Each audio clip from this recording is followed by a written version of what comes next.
Hello, welcome to the series of our Logical Reasoning Concept Learning.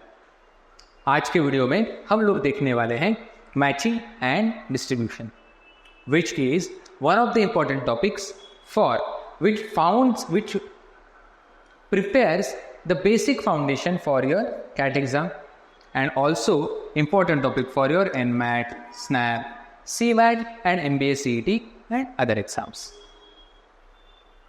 जैसे कि आपको पता है ये सब वीडियोस ये सब टॉपिक्स हमने कंप्लीट किए हुए in our previous videos, linear arrangement, circular arrangement, binary logic and sequencing. And आज की वीडियो में हम लोग बात करने वाले हैं मैचिंग एंड डिस्ट्रीब्यूशन। आपको पहले वीडियो में मैंने बताया था कि जो टॉपिक्स पहले कैट के लिए इंपॉर्टेंट हैं वो टॉपिक हम लोग पहले ख़त्म करेंगे। उसके बाद मैंने एक नया सीरीज स्टार्ट किया हुआ है जिसका प्लेलिस्ट आपको नीचे डिस्क्रिप्शन बॉक्स में मिल जाएगा। वो सीरीज में what I am doing is, ये सीरीज में हम लोग कॉन्सेप्ट सीख रहे हैं। दूसरे सीरीज में हम लोग सिर्फ प्रैक्टिस एलआर सेट्स सीखेंगे। एक वीडियो में एक सेट रहेगा। ऐसे जितने हो सके उतने डिफरेंट काइंड्स ऑफ सेट्स मैं आपके सामने लाने की कोशिश करूंगा। You need to make sure to write down in the comment section कि आपको एग्जैक्टली किस टाइप के सेट्स चाहिए। Are you satisfied with the content which I am providing और you guys need some different types of contents. जितने majority votes रहेंगे उसके ऊपर हम लोग जरूर एक्ट करेंगे। तो चलो आज के टॉपिक के लिए स्टार्ट करते हैं।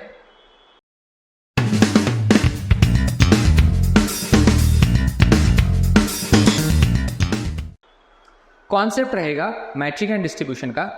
नाम में ही लिखा हुआ है that you need to match the data, जिसको हम लोग बोलेंगे मैच द पेयर्स, जो हमने स्कूल डेज में बहुत बार किया हुआ है डिफरेंट सब्जेक्ट्स में। यहाँ पे क्या रहेगा, जब भी हम लोग नोट्स निकालेंगे या फिर पॉइंट्स निकालेंगे फ्रॉम द गिवन डेटा, आपको एक सेट ऑफ डेटा दिया रहेगा जो आपको मैच करना पड़ेगा दूसरे सेट ऑफ डेटा के साथ। So we will be finding and noting down the notes on this particular slide. Let us have a look at the questions. Process आपको पता है।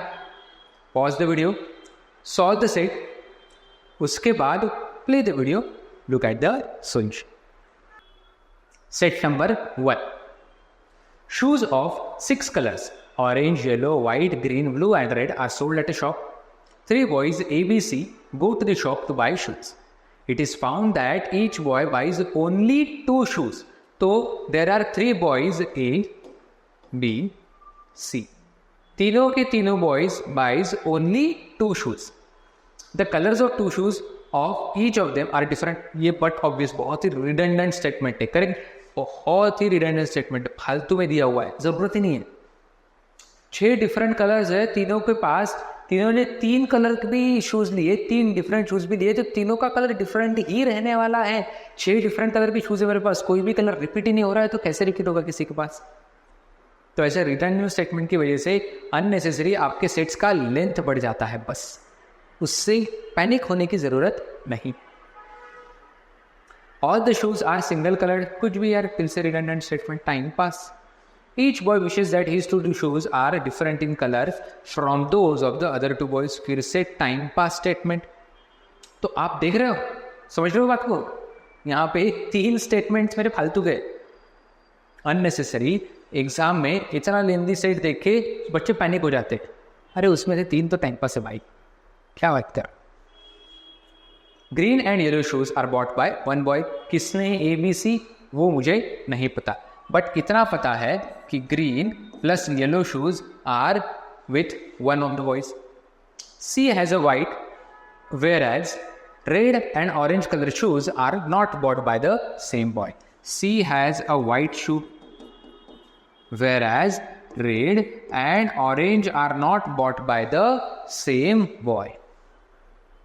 Then if A's shoes are neither red nor blue in colour, अभी A के पास red भी नहीं है और ब्लू कलर भी नहीं है। अभी मुझे एक चीज बताओ, एक कॉम्बिनेशन ग्रीन एंड येलो का हो गया जो C के पास नहीं जाएगा। हर एक बच्चे के पास 2 शूज है, उसमें से C के पास एक ऑलरेडी वाइट है तो उसके पास ग्रीन एंड येलो, ऐसे और 2 शूज तो नहीं जा सकते। वाइट कलर चले गया, ग्रीन एंड येलो का कॉम्बिनेशन चले गया।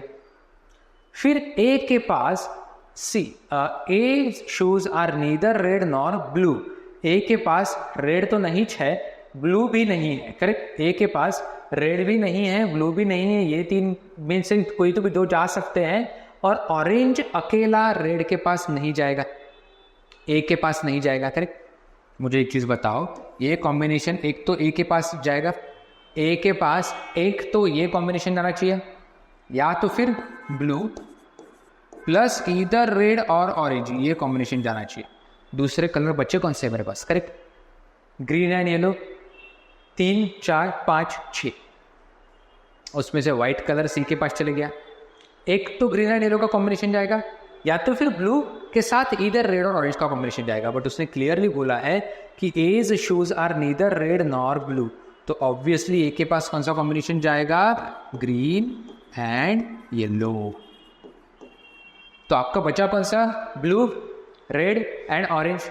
उसमें से सी के पास ब्लू अगर चले गया तो बी के पास रेड एंड ऑरेंज आना पड़ेगा। अरे अभी तो लिखा आपने कि they are not together, correct. तो ऑब्वियसली सी के पास ब्लू नहीं जाएगा, ब्लू जाएगा आपका बी के पास, एंड रेड और ऑरेंज, अकॉर्डिंगली ऑरेंज और red will go with B और सी।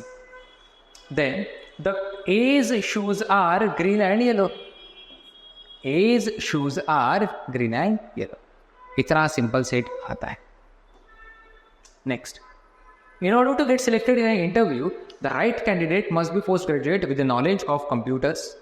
A, B, C, D appear for the interview in which only 2 candidates can be selected. So A, B, C, D. Each of them has a different qualifications. Their qualifications are A and C are not MBAs, तो चारों का एक एक degree होगा, बाकी 3 degrees नहीं होगा। तो A, B, C, D. A and C's are A and C are not MBAs, तो A MBA नहीं है, तो C भी MBA नहीं है। Whereas B and C are not MAs, correct, तो B MA नहीं है, तो C भी MA नहीं है। अभी इसको लिखने का तरीका दूसरा भी हो सकता था कि MA को आप ऊपर भी लिख सकते थे, लेकिन लॉजिकल रीजनिंग में मैं हमेशा बताता हूं कि जितना नीट एंड क्लीन आप प्रेजेंटेशन रखोगे आपके रफ शीट में भी, उतनी आपको आदत पड़ती जाएगी, एंड एक्चुअल एग्जाम में जितना नीट एंड क्लीन प्रेजेंटेशन रहेगा उतना इजी जाएगा आपको आइडेंटिफाई करके क्विकली सॉल्व करने में, correct. So B and C are not MS, तो हमें क्या करना है, MBA एक लाइन में लिखना है, MA एक लाइन में लिखना है, और बाकी की 2 डिग्रीज कौन सी है, MCA एंड MTech। अगर MBA B होगा तो यहाँ पे MBA नहीं आएगा। जब तक इंफॉर्मेशन नहीं आती तब तक लिखो मत, बट अननेसेसरीली वो स्पेस यूज करना जरूरी नहीं है, correct. B and C are not MAs, C and D are not MCAs, तो C is not MCA, D is also not MCA, and whereas D and A are not MTechs, so D is not MTech, A is also not MTech, तो A and D are not MTechs. If B is an MCA, अभी अगर B ने MCA का degree ले लिया, C के पास 3 degree चले गई, तो एक ही बचेगा MTech का। उसके बाद A के पास MBA नहीं है, तो D के पास ही MBA जाएगा, एंड चौथा डिग्री कौन सा बचा है मेरा, MA, so MA is definitely A. Then which of the following must be an MBA? MBA must be with D, correct. Straightforward, simple question. Again, please pause the video, try to solve, and then look for the solution. Question number 3. X, Y, and Z are the 3 supervisors, and P, Q, R are 3 bearers in the restaurant. So how many supervisors are there? X, Y, and Z. How many bearers are there? P, Q, and R. Each of the 3 places, reception, tables, and kitchen, have to be attended by 2 persons always. Reception, table, and kitchen have to be attended by 1 and 2 persons always. कौन से 2 लोग, वो भी देखते हैं। Y is not each of the three places requires a supervisor and bearer. तो हर एक प्लेस में एक सुपरवाइजर रहेगा इन तीनों में से एक, एंड हर एक प्लेस में एक बेरर रहेगा इन तीनों में से एक, compulsory. Y is not a receptionist, तो उनमें से Y is not a receptionist, and R is always at the tables, so R is the bearer who is always at the tables. X does not come to the table. X is a supervisor who does not come to the tables. And Q is a cook. Q is a bearer who is a cook. So Q cook आपका table पे reception पे क्या करेगा ना, cook को तो kitchen में रहना चाहिए, करेक्ट। तो ये दिया हुआ रहने की जरूरत नहीं है, ये कॉमन सेंस है, ठीक है। P and X always work together. तो उसमें से P is a bearer, X is a supervisor. X आपका टेबल पे नहीं जाएगा, किचन पे नहीं जा सकता, क्योंकि उसके साथ बेरर पी आना चाहिए। That's why X and P will always be at the reception. So what is the proper combination of these? X and P at the reception. Clear, simple, straight forward set. Moving forward to the next one, matching and distribution. आपको दिया हुआ information given set में match करते जाना है, जहां पे जो इंफॉर्मेशन फिट बैठ रहा है उसको मैच करते जाओ एंड आगे बढ़ते जाओ। चलो, Kamal, Lankesh and Manav are three boys who receive 2 prizes each out of 6. P, Q, R, S, T and U. Kamal, Lanku and Manav, 1 and 2 prizes each out of the 2. Lankesh receives neither Q nor U. Lankesh receives neither Q nor U. And these 2 prizes are not given to the same person. Okay. So, अगर इसके पास Q रहेगा तो मानव के पास U रहेगा. Excuse me. अगर इसके पास Q रहेगा तो मानव कमल के पास U रहेगा. This is the first, I'll say, inference which I can draw. Next. Which of the following will fix the distribution properly?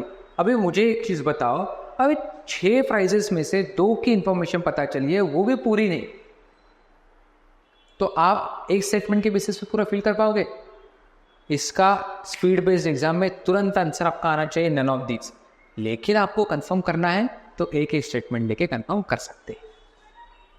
Kamal receives Q and S। अगर कमल के पास Q and S चले गया, still I am left with P, Q, R, S, T, U। अभी Q and S का position मुझे पता चला है, P, R, T, U का, उसमें से U भी पता चल गया सपोज करो, फिर भी P, R, T, P, R, T, P, T, R, R, T, P, कुछ भी कॉम्बिनेशन हो सकता है। फिक्स कहाँ पे पता चल रहा है आपको, right? Similarly Manav receives T and U। Only one statement at A time लेना है मुझे, right? Only one statement at A time. तो मानव रिसीव्स U एंड T, फिर से वही दिक्कत, यहाँ पे Q फिक्स हो जाएगा, लेकिन 6 में से 3 प्राइजेस बचेंगे, किसी के भी पास कोई भी कॉम्बिनेशन में वो प्राइजेस जा सकते हैं। And same case is applicable for option C, Lankesh receives P and S। यहाँ से भी मुझे आंसर मिलने की प्रोबेबिलिटी उतनी ही कम है, आप देख सकते हो। जैसे Lankesh receives P and S, तो विच of the following will fix the distribution properly? Q, U, U, Q का ही फिक्स नहीं हो रहा है, आप कैसे फिक्स करोगे?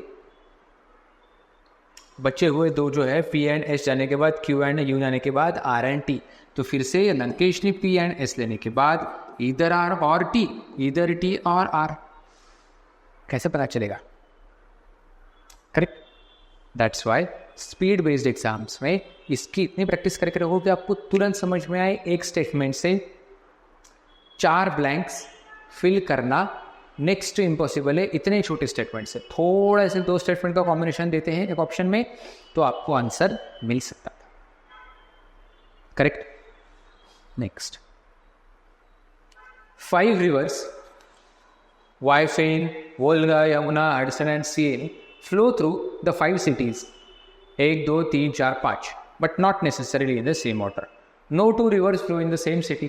अभी यहाँ पे आप सिटीज फिक्स लेके रिवर्स को वेरिएबल रख सकते हो, या तो फिर रिवर्स फिक्स लेके सिटीज को वेरिएबल रख सकते हो, बहुत ज्यादा फर्क नहीं पड़ने वाला है, तुरंत आंसर निकालना शुड बी द एजेंडा। तो वोल्गा फ्लोज थ्रू, तो हम लोग रिवर्स को फिक्स लेते हैं, Wyfen, Volga, Yamuna, Hudson and CN.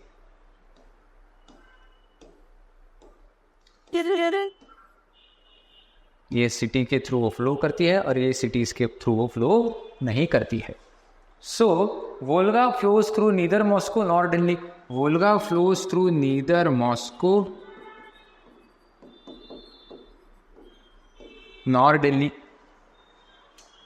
वाइफेन is neither in New York nor in Paris.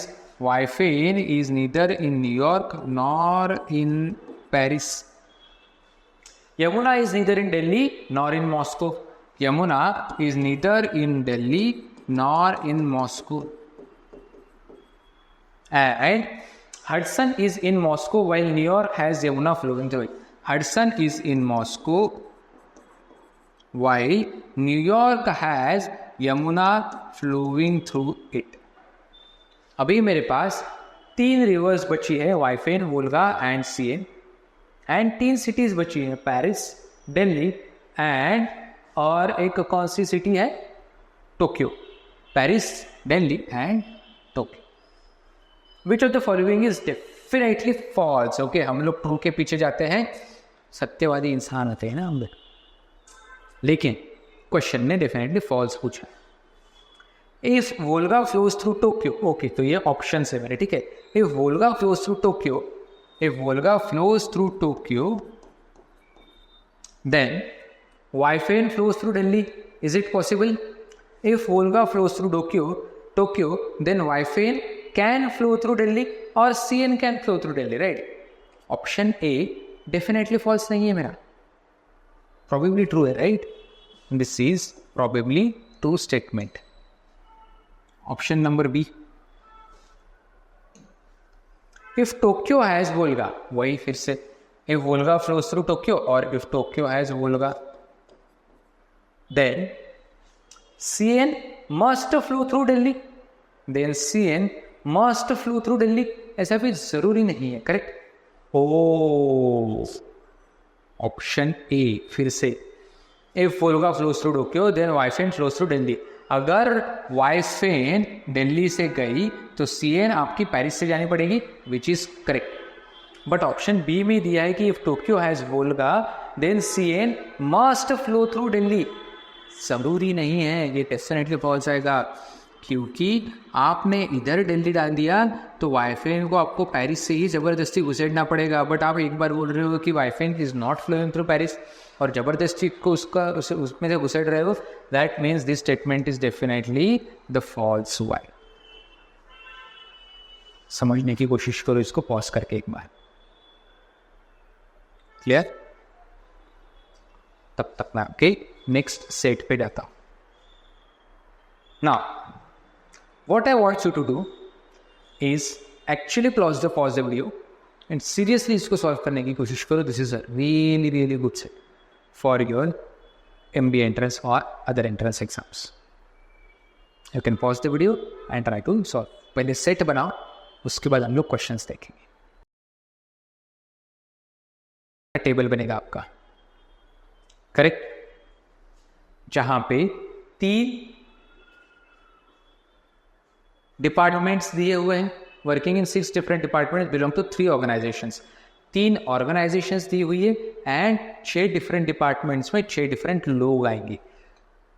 आप बोलोगे क्या ये कॉलम डिपार्टमेंट एंड ये कॉलम पर्सन के लिए रखा है? नहीं, मेरे हिसाब से इसमें 2 से 3 वेरिएबल्स आते हैं। जैसे जैसे आप पॉइंटर्स लिख के पढ़ के सॉल्व करने जाते हो, आपको पता चलता है कि एक वेरिएबल के थ्रू ये क्वेश्चन सॉल्व नहीं बनता है। इसीलिए स्पीड बेस्ड एग्जाम रहे या फिर कॉन्सेप्ट बेस्ड एग्जाम रहे, ये आपका ड्यूटी बनता है, duty, your duty bound to consider multiple iterations in the first go itself. अगर आधा सेट पढ़ने के बाद आपको शॉक लगता है कि अरे यार इसके मल्टीपल वर्जन्स आते हैं, तो आपने प्रैक्टिस कम किया, ये कंफ्यूजन पे आप आ सकते हो। इसीलिए मैं पहले ही बोल रहा हूँ आपको कि आप मल्टीपल आइटरेशन के साथ ही क्वेश्चन को स्टार्ट करो, ताकि अगर आपको डिफरेंट वेरिएशंस दिखते हैं तो आप तुरंत दूसरे कॉलम यूज करना स्टार्ट करो विदाउट पैनिकिंग। देखते हैं कैसे करना है। 3 organizations P1, P2, P3, 6 departments A, B, C, D, E, F. Exactly 2 departments belong to each organization. तो हर एक ऑर्गेनाइजेशन में 2 डिपार्टमेंट रहेंगे. कौन से? पढ़ के सॉल्व करना पड़ेगा. Each department belongs to only one organization. The 3 men and 3 women. Men कौन है? विवेक, विनय and विजय. Women कौन है? नेहा, नित्या and Nikita. Are married couples. Each couple is working in the same organization. This can be a breakthrough giver statement. The following information. Neha is working in neither C nor B. Point number 1. Neha is not working in B or C. Nitya is working in either A or F. Okay. Nitya is working in either A or F. Point number 2.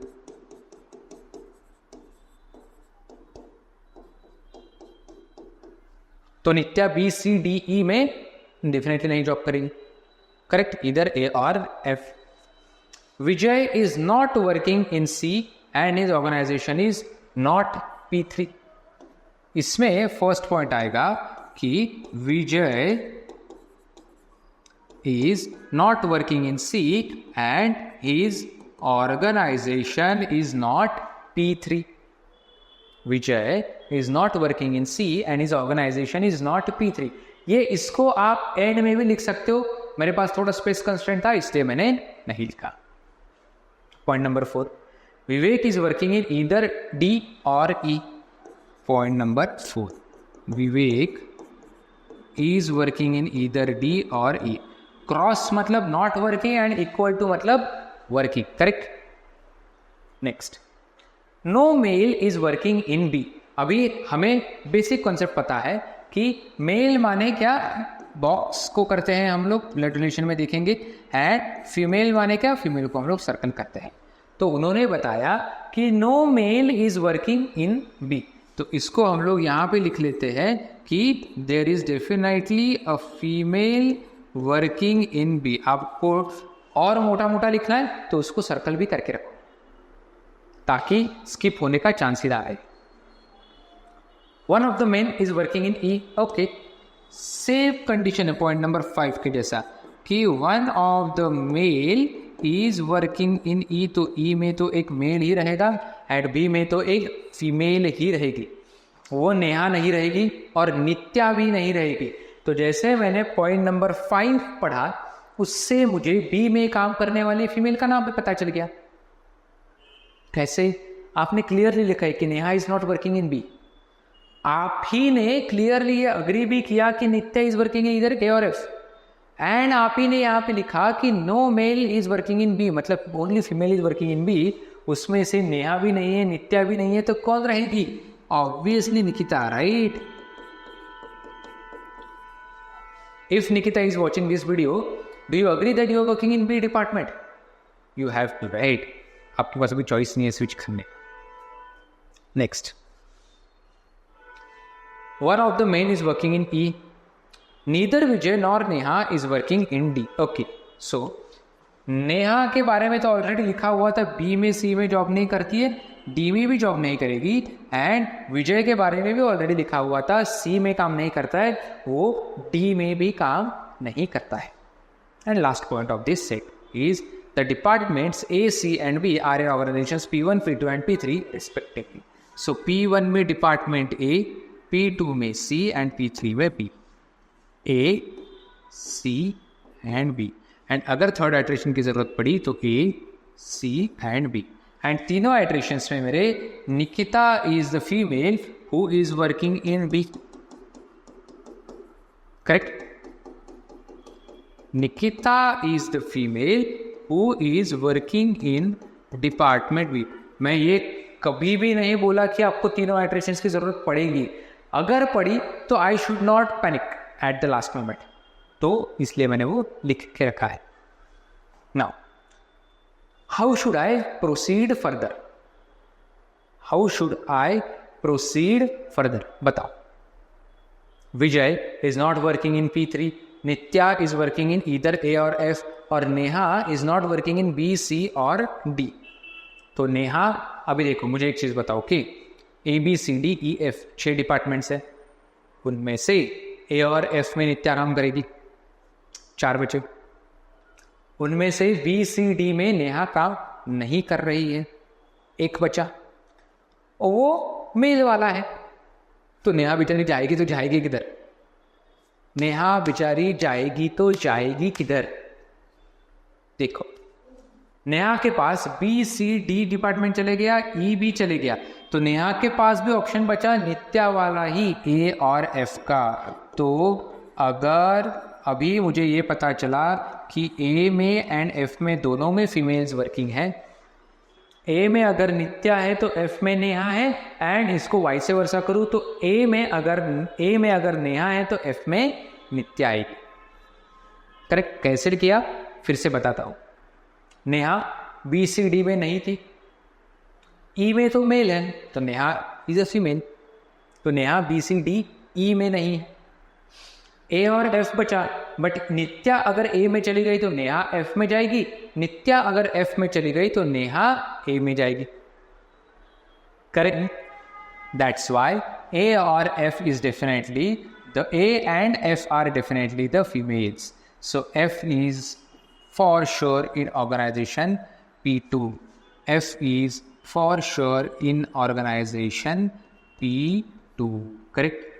उसके बाद मुझे ये भी पता चला कि C organisation में सिर्फ और सिर्फ मेल आएगा।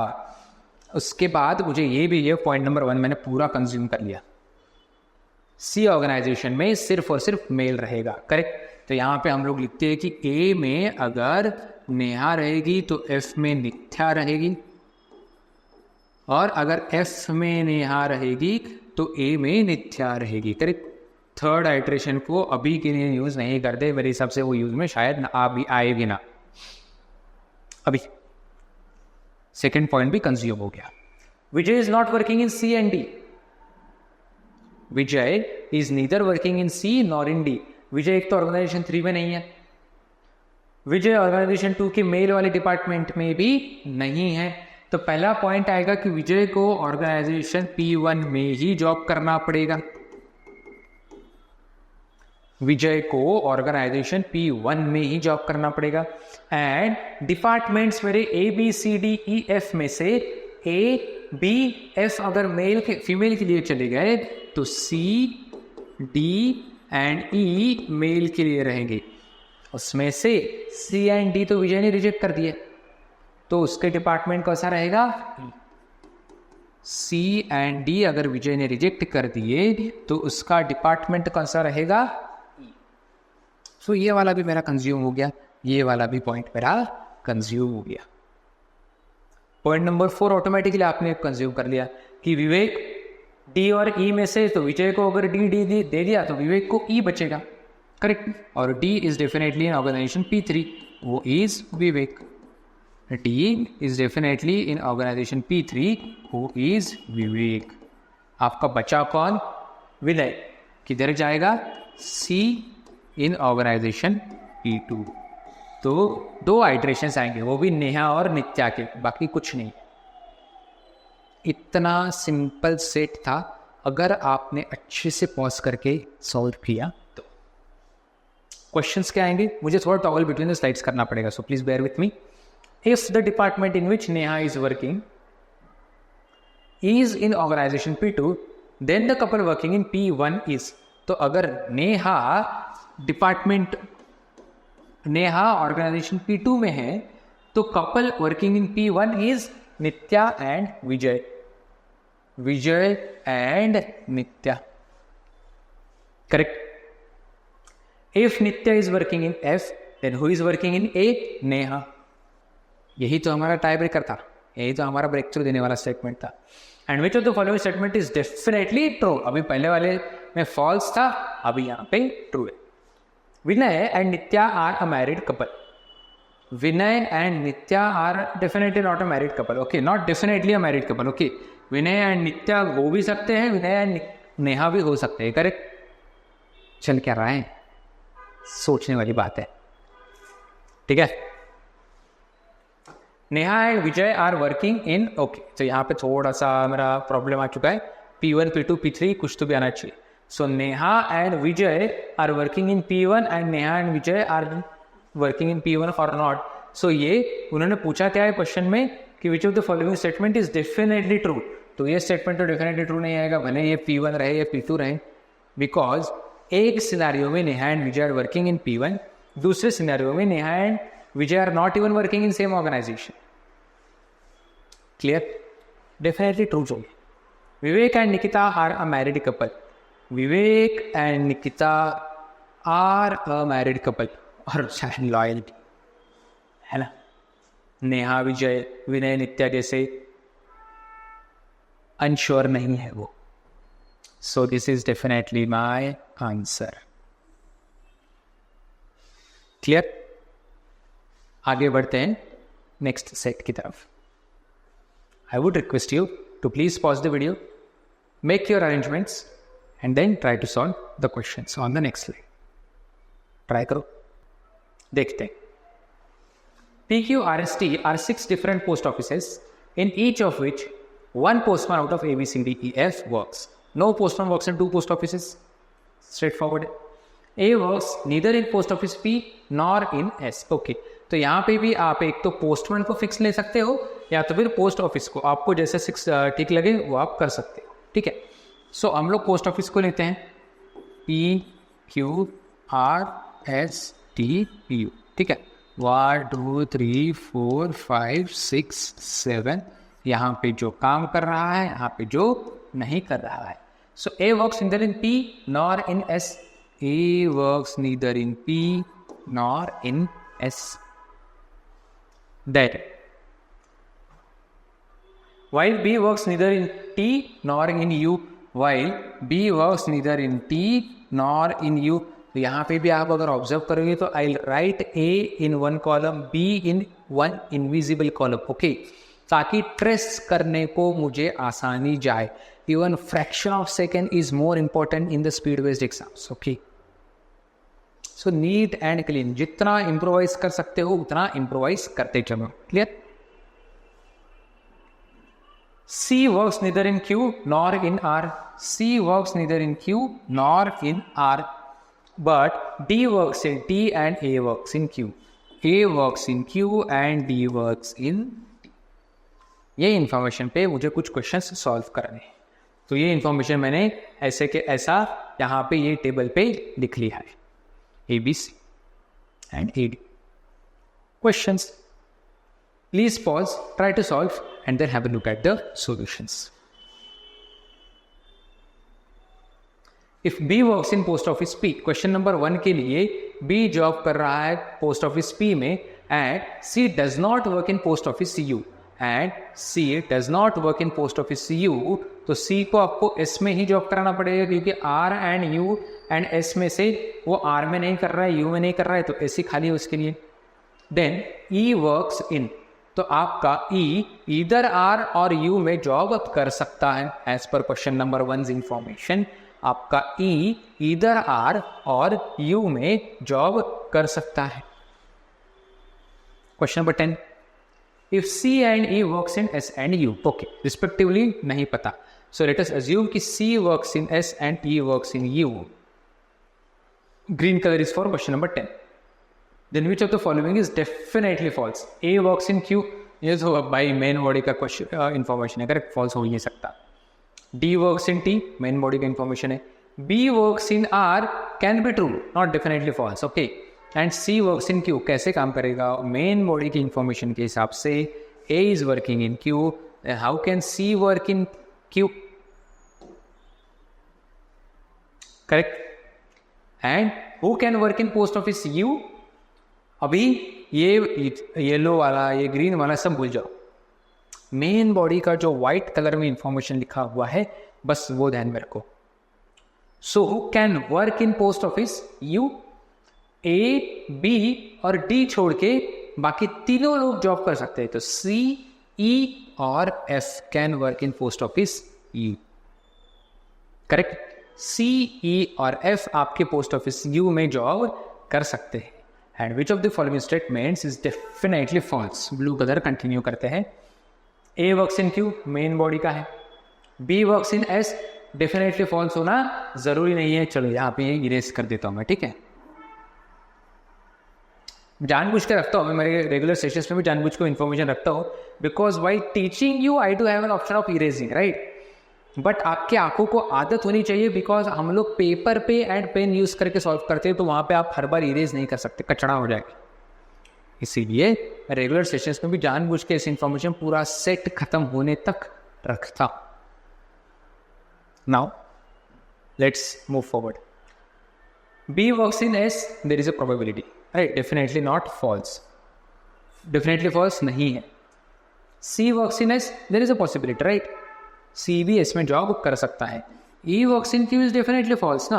अबे A works in Q, how can still E go and sit in his lap?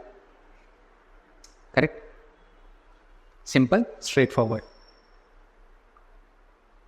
This is all about matching and distribution. इसके हायर लेवल के कुछ सेट्स है, जो मैंने आपको बोला कि मैंने एक नया सीरीज स्टार्ट किया हुआ है, जिसमें एक वीडियो में आपको सिर्फ एक वीडियो में एक सेट मिलेगा, but it is definitely a higher level set, most probably for the students who are preparing for CAT and some higher level exams, CAT, ZAT, वो एग्जाम्स के लिए। बट आपको अगर LR के क्वेश्चन सॉल्व करने में मज़ा आता है, अदरवाइज आपको ऐसा लगता है कि आपका लॉजिक स्ट्रांग होने में हेल्प होती है LR के क्वेश्चन सॉल्व करने से, तो definitely watch that playlist. Coming back to the feedback of this session, if you guys have liked the content, liked the teaching pedagogy, and do let me know in the comment section below.